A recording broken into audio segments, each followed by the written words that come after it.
Hello YouTube. It is time for another bronchoscopy, which means time for yet another COVID test. This was COVID test number 8, almost in double digits. I'll be there soon. Fortunately, instead of shoving it all the way up into your brain, now they just swab like the front of your nose, which is so much easier to deal with. Unfortunately, I found out today that my bronchoscopy is scheduled for 6:15 in the morning.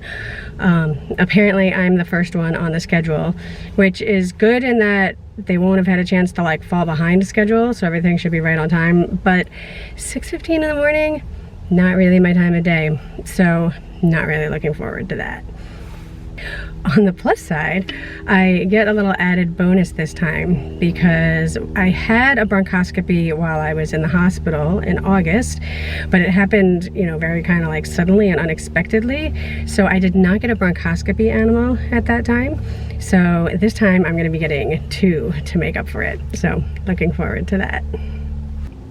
We don't actually think my lungs are doing too badly this time because the last 2 times that I got pulmonary function testing, PFTs, my lung function was at 92%, which is insane. Those are crazy numbers that I haven't seen in well over a decade.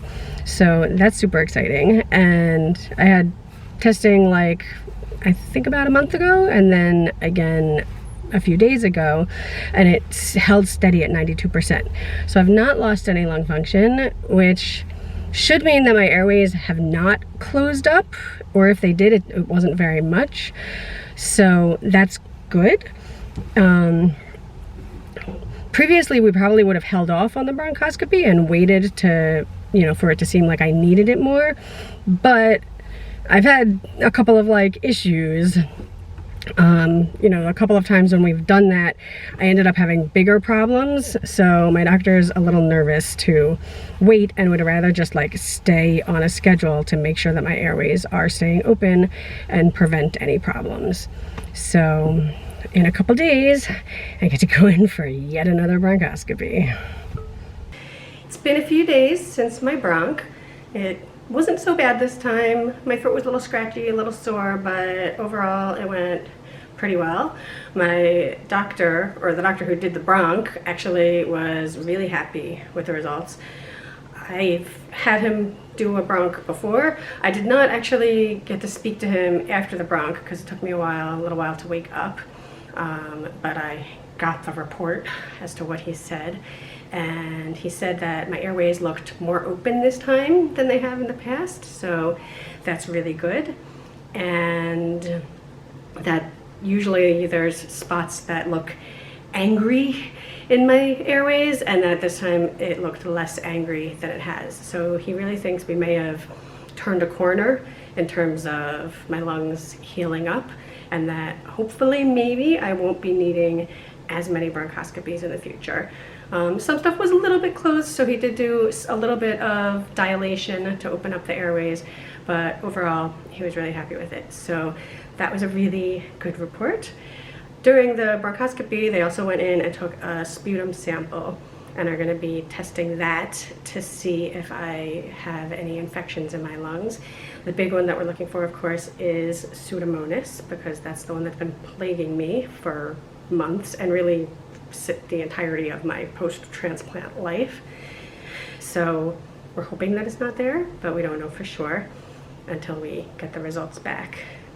It's a little bit different than it was pre-transplant, because pre-transplant we just assumed it was always there because CF lungs have lots of thick sticky mucus in them, and infections just kind of like settle in. The word they use is colonize, that they just are permanently there, and you can take medicine to get things under control, but you can't get rid of the infections entirely.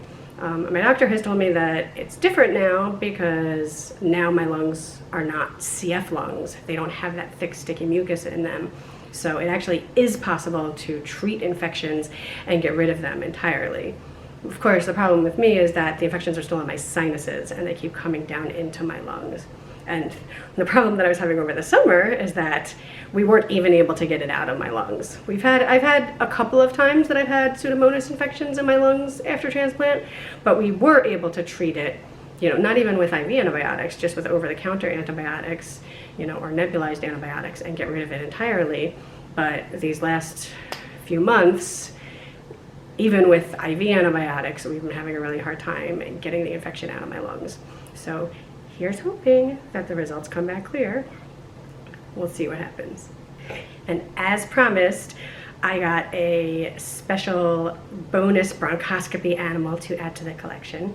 So these are my two new friends who came to help me recover from my bronchoscopy. And they will be joining the crew over in the corner there. I'm actually running out of room in my little bronchoscopy collection hammock. So I actually think that I'm going to get a second hammock and have a multi-layer system going on. But hopefully I'll have less bronchoscopies so that I won't have to worry about running out of room for all these little critters. So that's the story around here. See you guys next time.